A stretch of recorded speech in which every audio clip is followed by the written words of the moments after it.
Bueno, buenos días, distinguidos seres. Es un privilegio para mí estar aquí con todos ustedes hoy, representando al Intergrupo del Parlamento Europeo sobre Derecho a la Infancia, y gracias por presentarlo, así que me he ahorrado la presentación del Intergrupo. Y es muy importante para mí estar aquí hoy en Chile y poder destacar un foco sobre la creación de entornos digitales seguros para infancia y adolescencia. Primero, quiero agradecer a la Fundación Congreso Futuro y al senador Guido Girardi y a todo su estupendo equipo, a la señora ministra por acompañarnos hoy y al Senado de Chile por la invitación y la organización de este importante acto.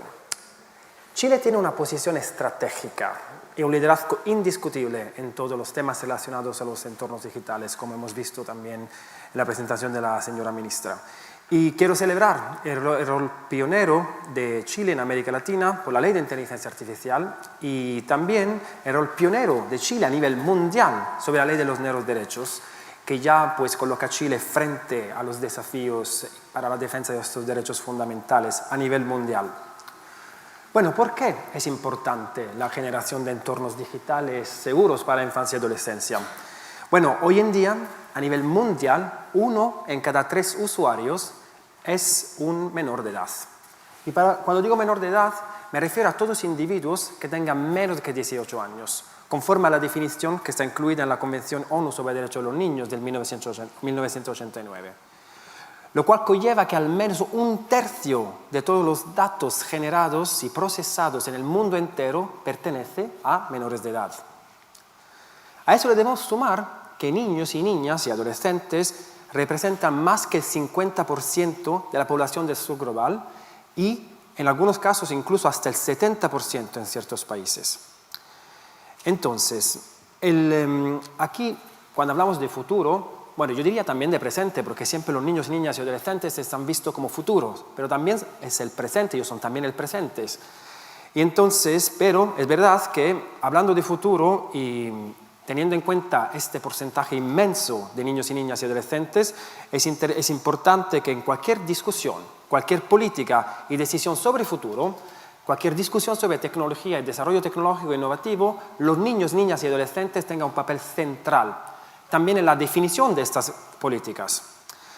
Y que creamos con el fin justo de crear entornos digitales seguros y para niños y niñas y adolescentes donde ellos puedan ser a la vez empoderados y protegidos. Los menores pasan mucho tiempo conectados y el mundo digital constituye su principal forma de información y su medio principal de información. Y constituye también una poderosa herramienta de socialización y de adquisición de competencias y conocimientos.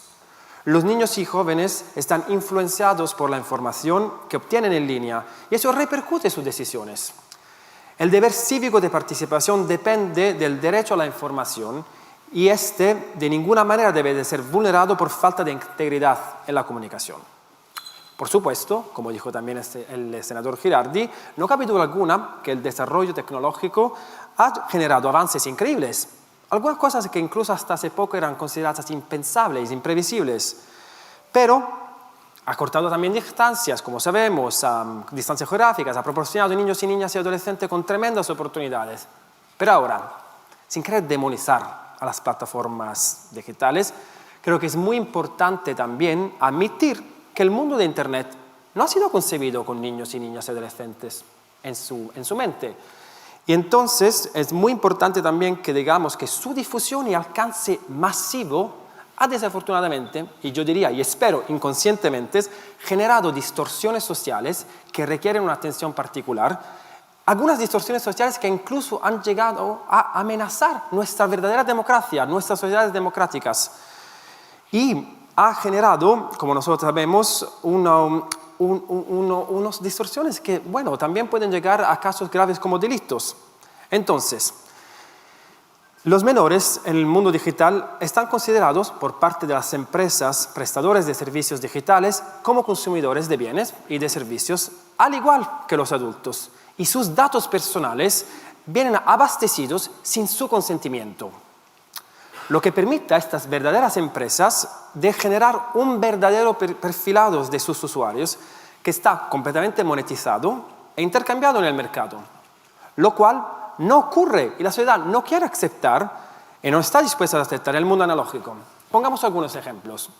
Cuando vamos a un parque de juegos, nosotros sabremos que los parques de juegos tienen, por ejemplo, barreras para que los niños no se caigan y para que los niños no se hagan daño, ¿no? En el mundo analógico.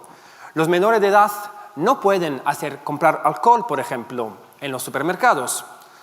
No se puede manejar un auto sin tener una cierta edad. Bueno, por ejemplo, aquí creo que sea 18 años, en mi país, en Italia también es 18 años. Pero bueno, hay una cierta edad hasta que los menores no pueden manejar un auto. En el mundo digital también no aceptamos que adultos desconocidos puedan parar un niño, una niña, adolescente y empezar una conversación.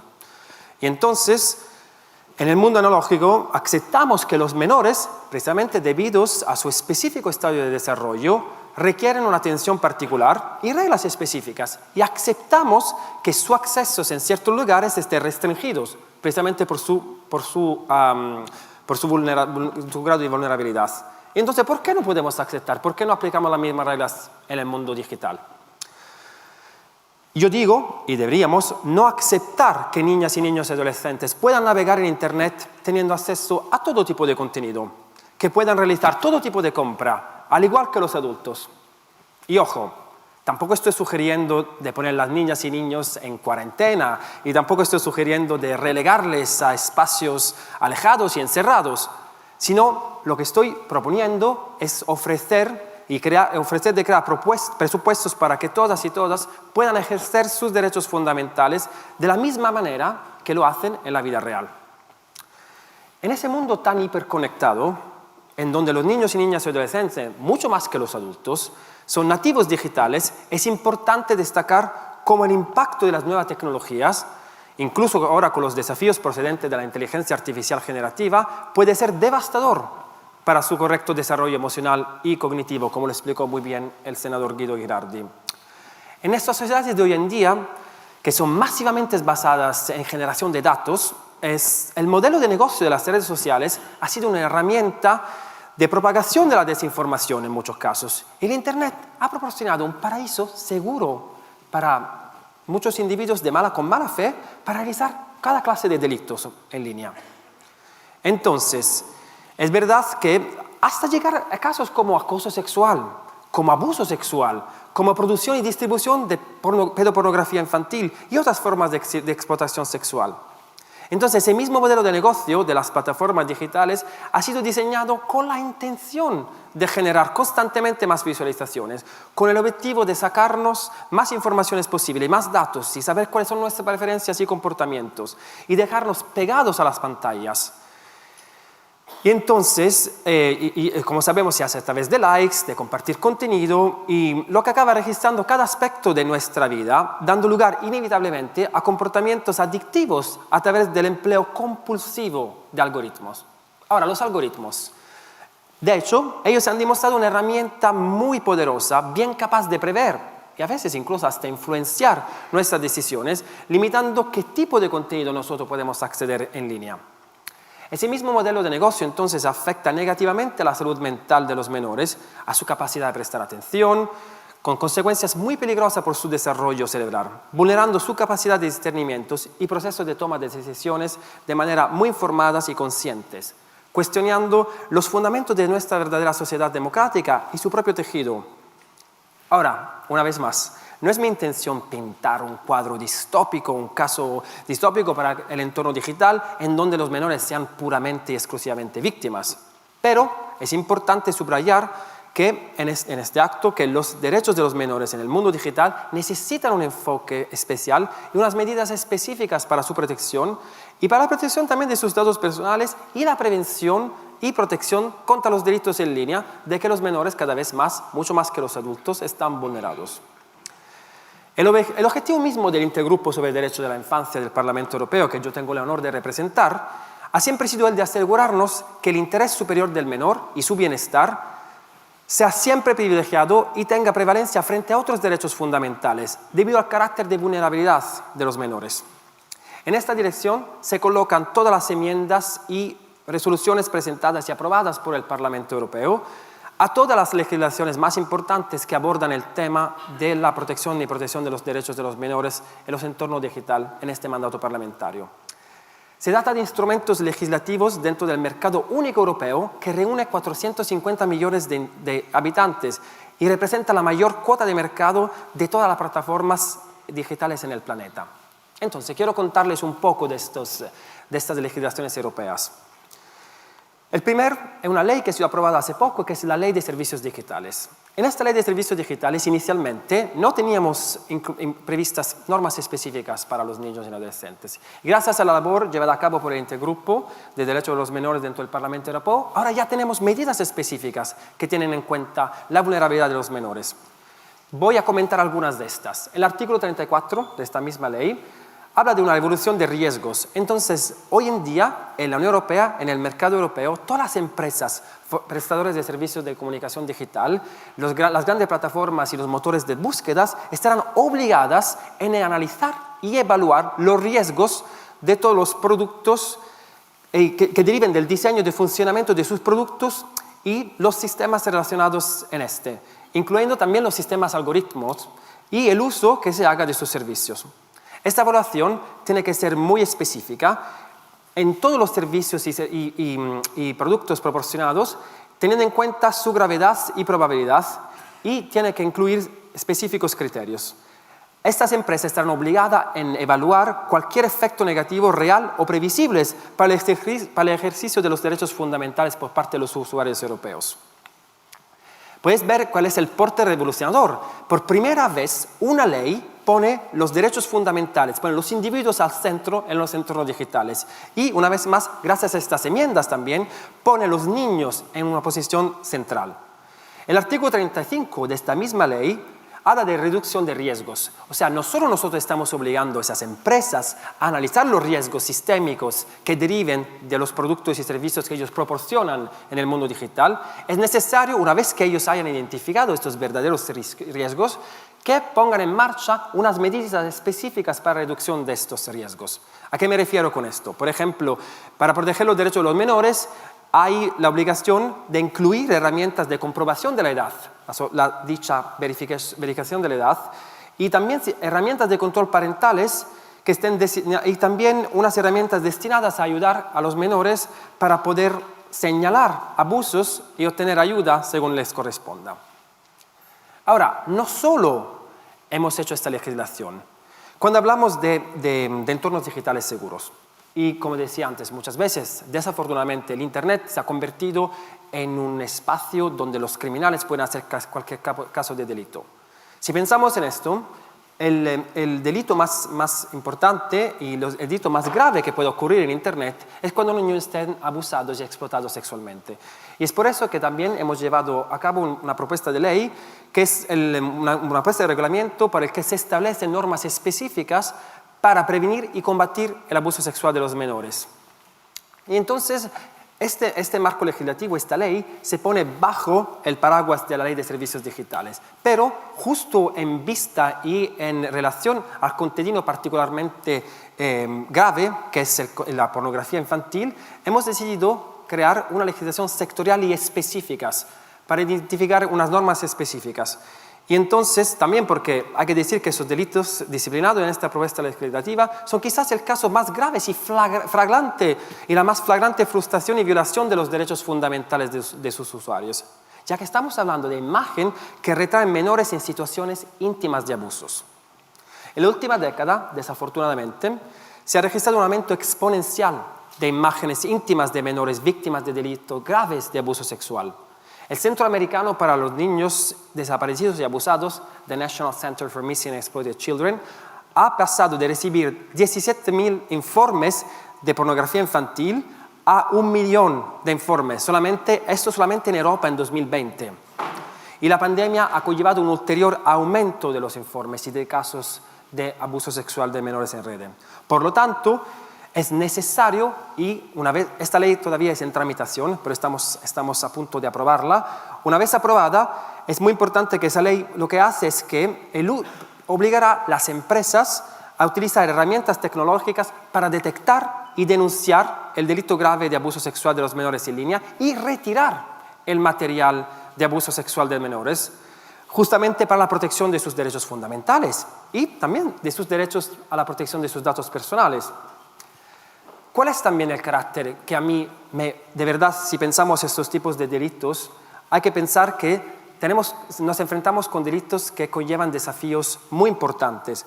Porque ¿cuál es la diferencia con delitos que ocurren simplemente en la vida real? Una vez que el abuso ocurre en algún momento en la vida real, lo que pasa es que luego está grabado y este delito entonces hace que la víctima, el delito no solo se consuma en el momento en que se realiza este mismo abuso, sino justamente porque la imagen está retraída, está inclusa en esta imagen y está continuamente circulada, pues nosotros estamos condenando a la víctima, la persona que está en esta misma imagen, a un proceso constante de revictimización, todas las veces que dejamos esta imagen online.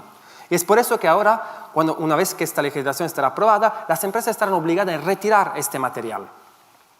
Ahora, también la Unión Europea tuvimos una ley muy importante. De hecho, la Unión Europea ha sido el primer ordenamiento jurídico que ha llevado a cabo con la ley de inteligencia artificial. Chile será entonces el segundo país.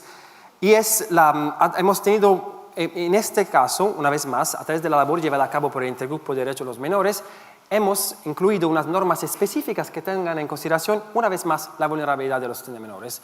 Y, por ejemplo, a partir de ahora, a partir de la aprobación de esta legislación, en la Unión Europea está prohibido utilizar por parte de las empresas técnicas subliminales que puedan influenciar el comportamiento de niños como consumidores. Ahora, con el desarrollo constante de tecnologías, como decía también la ministra, es obvio que cualquier legislación, aunque sea la más detallada y la más específica posible, nunca va a poder exactamente ser completamente exhaustiva y muy difícilmente estará capaz de recopilar todos los riesgos que el mundo digital presenta. Y entonces, por eso, el enfoque tiene que ser de obligaciones de resultados y incluir y crear un cuadro normativo con principios específicos que deben de ser respetados por las empresas. Entonces, también quiero dar otro ejemplo y quiero concluir en esta parte meramente normativa. Hoy en día, como nosotros sabemos, nos estamos enfrentando también con nuevos retos, como la producción de pornografía infantil a través del uso de inteligencia artificial generativa. Estoy seguro que todos conocen un caso que ha sido muy famoso recientemente, de que fue víctima la cantante americana Taylor Swift. Ella fue víctima justamente de la producción de material pornográfico por parte de la inteligencia artificial generativa. Imaginémonos, durante mucho tiempo se ha hablado de este caso de Taylor Swift. Y ella misma ha hablado del sufrimiento inmenso que eso le ha generado. Si esto ha generado tan sufrimiento a una persona como Taylor Swift, que es una adulta, es una billonaria, ¿cómo podéis imaginar que se sientan los niños que sufran estos tipos de crímenes? Y entonces, lo que también quiero decir, ¿cuál es el hilo conductor de todos estos proyectos de leyes que hemos llevado a cabo en la Unión Europea? Su arquitectura y su razonamiento detrás de todas estas leyes, incluso el proyecto de ley que aún no se ha aprobado para los abusos sexuales, es, primero, responsabilizar a las empresas y obligarlas a incorporar medidas de seguridad y de reducción de riesgo desde el diseño de todos los productos y servicios que ofrecen en el mercado. Y eso incluye, como hemos dicho antes, entre otras herramientas, la verificación de la edad. Después, es importante, por eso todas las legislaciones y proyectos de ley europeas también otorgan obligaciones de resultados y se limitan a identificar principios que tienen que ser cumplidos. Ese es un tremendo cambio paradigmático. La responsabilidad de lidiar con material violento y dañino deja de recaer en los usuarios que hayan sufrido violaciones de sus derechos fundamentales en la red y pasa a ser responsabilidad de la plataforma, que será considerada responsable y castigada en caso de inacción. Entonces, en lugar de que la víctima tenga que presentar una denuncia, señalar el material ofensivo y esperar a que el servicio digital en cuestión actúe, es la plataforma misma que inicialmente debe comprometerse a proteger al usuario. Entonces, el desafío reside, por supuesto, como podrían decir ustedes, en la implementación. Una vez que hemos puesto en marcha y llevado a cabo con esta legislación, a lo mejor pueden decir, bueno, ¿y qué con la implementación? También hay que decir que en menos de un año de la aprobación de la Ley de Servicios Digitales, la Comisión Europea ya está investigando a 3 gigantes tecnológicos por posibles violaciones de la ley. Pero ahora, ya igual más allá de las legislaciones puntuales que se han llevado a cabo y que desde luego representan un avance consistente, poniendo el continente europeo en liderazgo absoluto en el contexto mundial, considero muy importante utilizar este acto y ese encuentro con vosotros para destacar algunos puntos importantes y compartir quizás algunas lecciones aprendidas que iré enunciando y después comentando brevemente. No hay diferencia entre el mundo analógico y el mundo online. El derecho a la privacidad y la protección de los derechos personales son derechos fundamentales, al igual que otros que se aplican en el mundo de AR. Y los daños y violaciones sufridas por los usuarios en el mundo online dejan de verdad heridas en el mundo online, en el mundo real. Cuando estamos hablando de estas legislaciones, al principio, yo, como decía antes en mi introducción, yo trabajo con 125 políticos de todos diferentes grupos políticos. Y me acuerdo que muchos de ellos me dijeron, pero Emilio, ¿por qué te estás centrando tanto en los delitos que pasan en el mundo online? Deberías centrarte en los delitos que pasan en la vida real. Yo digo, pero entonces, disculpe, ¿cuál es la diferencia? ¿Cuál es la diferencia? No existe una línea de demarcación mágica entre mundo digital y mundo analógico. Y realmente, aún menos para niños y adolescentes que pasan muchísimo tiempo online. Y una vez más, quiero desafiar a todos que los daños sufridos por delitos online dejan huellas y heridas concretas en la vida real. Entonces, esa es la primera lección aprendida. Luego, es necesario obligar a las empresas de servicios digital de comunicación electrónica a incorporar medidas de seguridad por diseño y que acaben cambiando su modelo de negocio, poniendo al centro los derechos fundamentales del individuo y su correcto desarrollo emocional y cognitivo frente a sus intereses económicos. Y, por último, es importante llevar a cabo una labor interdisciplinar. Entonces, justamente en el primer punto que decía que no hay diferencia entre la vida real y la vida online, quiero destacar que el comentario general 25 del Comité de la ONU sobre los derechos de los menores menciona expresamente que todo el abanico de derechos fundamentales para los menores que están contenidos en esta convención aplican tanto en el mundo real como en el mundo digital. Luego, el Reglamento Europeo de Servicios Digitales, en concreto, obliga a las empresas del sector digital de incorporar estas medidas de seguridad por diseño y unas medidas de reducción de riesgos. Porque una vez más, cuando hablamos de contenido a que las personas, los usuarios acceden en línea, es evidente que el contenido, por ejemplo, cuando niños acceden a contenido de pornográfico de adulto, o, por ejemplo, cuando hay publicidades que están, donde se presentan comida que está muy rica en azúcar o en alcohol, eso afecta muchísimo las elecciones de los niños, eso afecta muchísimo sus decisiones y entonces es necesario que las empresas tengan en cuenta la vulnerabilidad de los niños como consumidores en el mundo digital. Y es importante entonces que ya en la misma elaboración de sus productos y de servicios en la red tengan en cuenta que las vulnerabilidades de los menores y a partir de la misma realización integren medidas destinadas a reducir estos riesgos. En el mundo anglosajón se dice, with great power comes with great responsibilities. Si esas empresas están monetizando los datos generados y los datos que están abasteciendo por los menores, es necesario que también sean parte de la solución. Entonces, para que las leyes puedan ser verdaderamente a prueba de futuro y no caer en el riesgo de ser obsoletas en unos meses después de que sean aprobadas, como ya también el senador Guido Grandi hacía referencia, es importante que dejemos un cierto margen de maniobra a las empresas para proporcionar soluciones tecnológicas.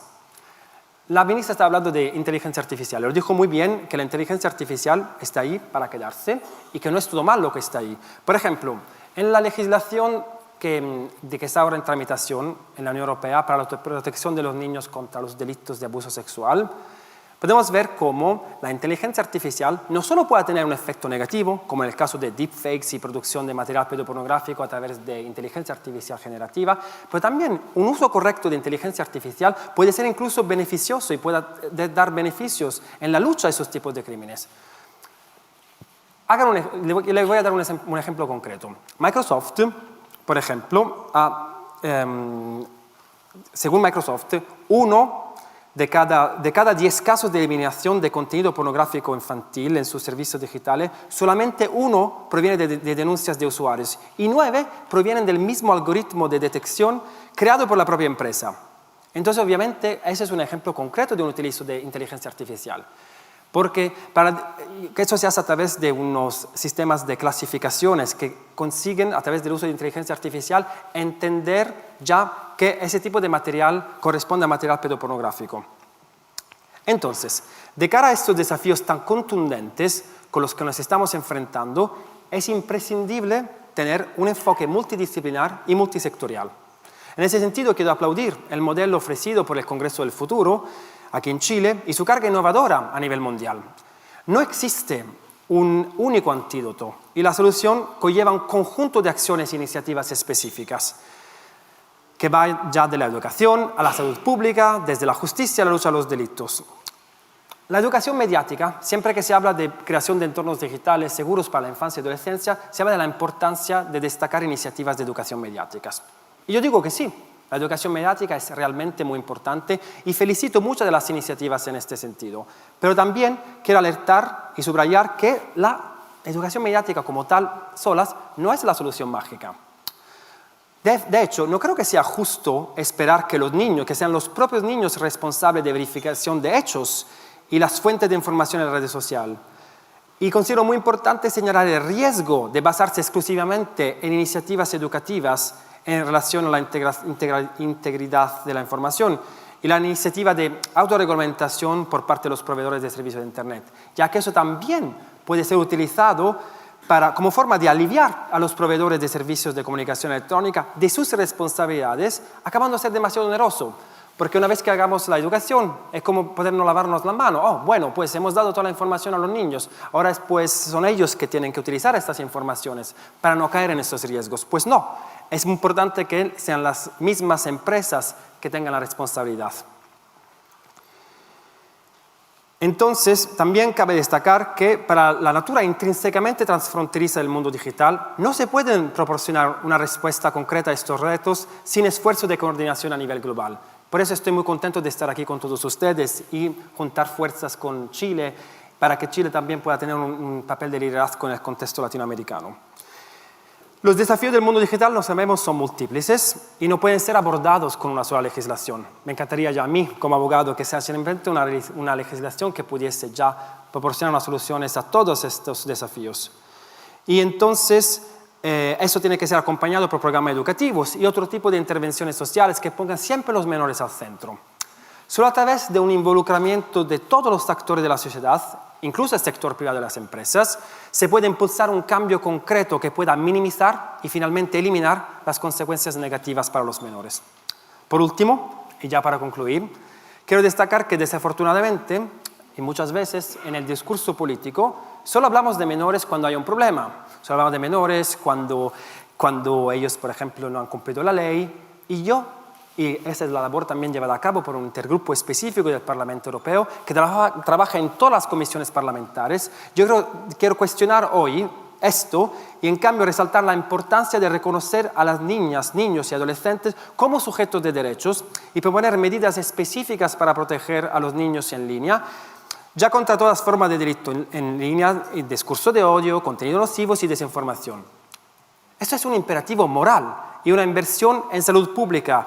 Una Internet más saludable beneficia a toda la sociedad en su conjunto.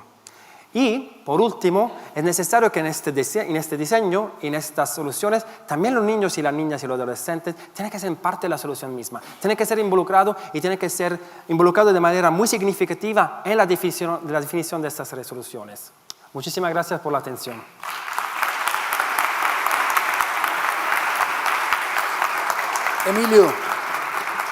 Emilio, no te vayas. Sí. Emilio, no te vayas. Acá hay personas que están presencialmente que se inscribieron, se anotaron para estar en esta conversación, para escuchar este contenido también.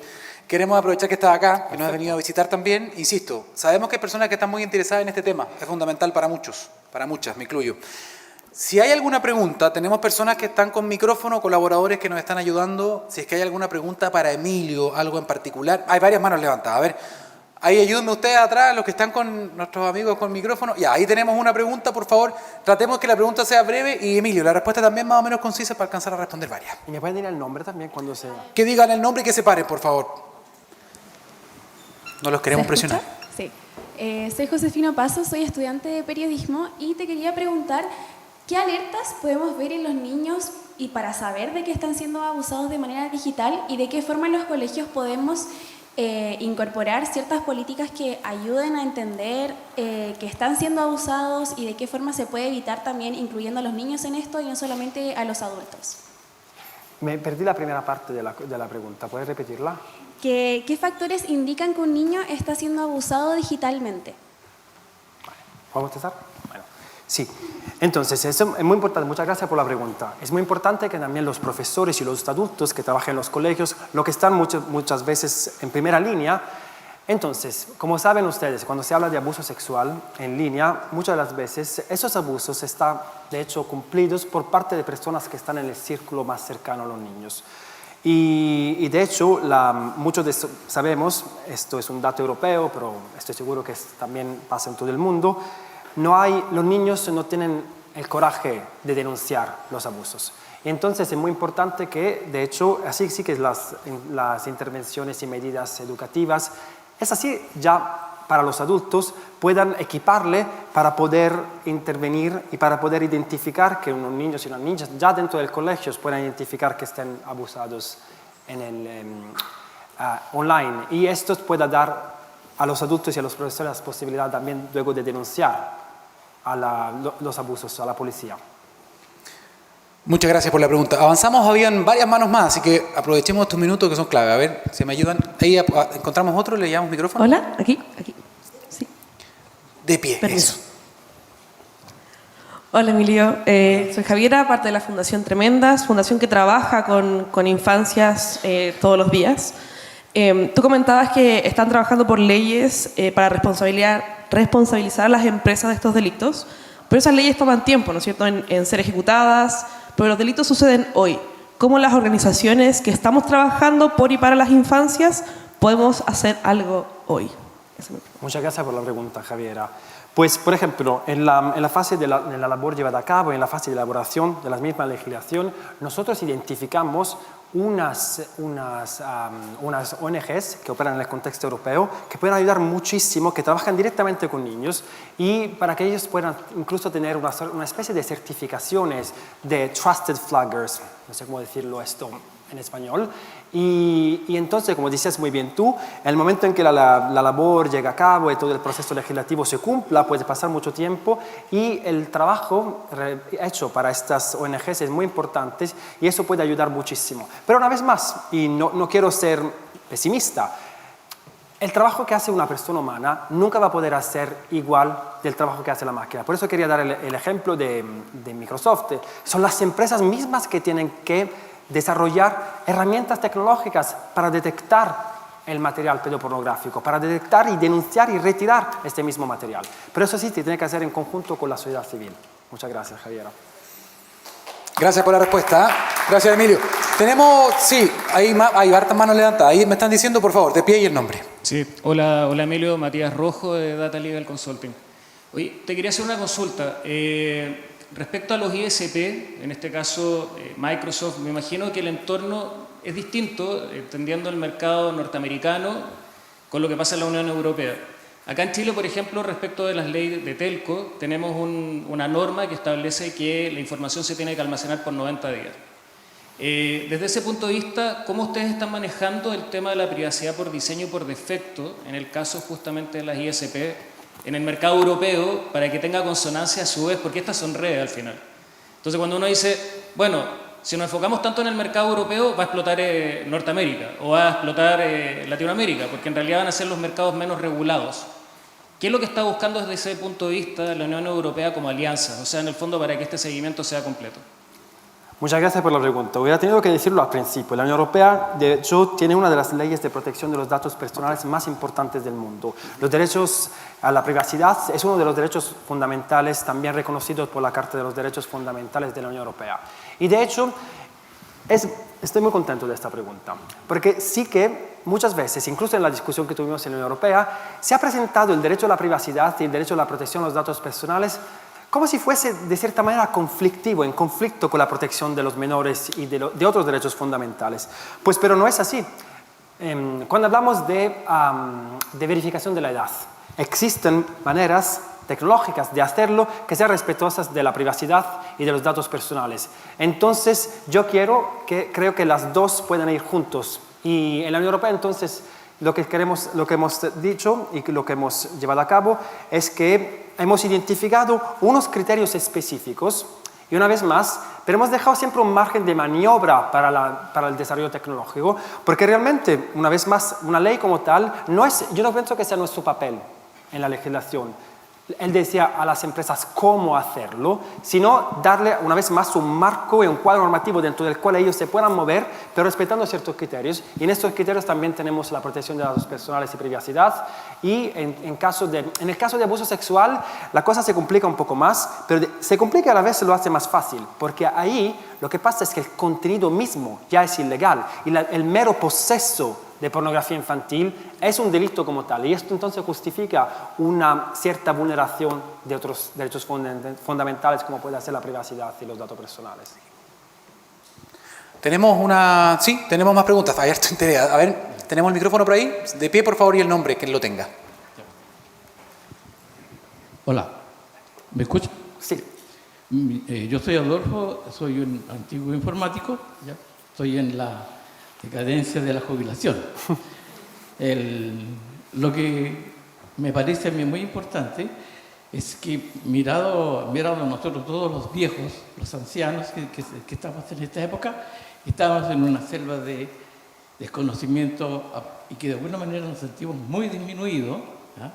Por el hecho de que no conocemos informática, en el caso común, y de alguna manera queremos recuperar frente a nuestros nietos el valor que tiene el poderles traspasar el talento que ellos requieren, ¿ya? Me fijo yo en dos cosas. Primero, que en China, ¿ya?, 8 abuelos querían a una persona. Y yo creo que tiene que ver mucho con la tremenda fuerza con que China se desarrolló. Nosotros acá queremos recuperar nuestro prestigio como abuelos, ¿no? Y para eso nosotros de alguna manera queremos ver de qué manera a través de programas de instituciones o del gobierno pudiéramos nosotros integrarnos, aprender todo esto de inteligencia artificial y contarles esta cosa grata a nuestros nietos. Y darle una formación también mirando, por ejemplo, los países árabes, ¿ya? Yo, por ejemplo, veo que ellos tienen una cultura que de alguna manera es elogiosa, ¿no?, en cuanto a la formación. Y de alguna manera recuperar eso y enseñarles las cosas limpias, si tú quieres verlas así, de tal manera que tengamos a nietos bien formados. Eso es todo. Muchas gracias. Muchas gracias. No, una vez más, la educación es seguramente una de las herramientas más poderosas y más importantes, pero también es muy importante, como decía también en mi discurso anterior, no es simplemente la idea de crear los niños no tienen que ser puestos no se tiene que crear un jardín con murallas en torno. Ellos también tienen que ser empoderados. Entonces, no todo lo que ocurre en el mundo online es malo. En realidad, es una herramienta poderosa. Yo mismo vengo de una isla del sur de Italia. Si no hubiese sido por el desarrollo tecnológico, yo no hubiera nunca podido tener acceso a tantas informaciones y estar donde estoy ahora. Entonces, educación sí, pero también, una vez más, no mirar a los niños y niñas y adolescentes de manera meramente paternalística, sino también intentar empoderarles y para que ellos mismos puedan ser parte del proceso y de la toma de decisiones y que puedan ser mismos parte de la solución. Emilio, muchísimas gracias por esto. Un aplauso para Emilio, por favor. Miren.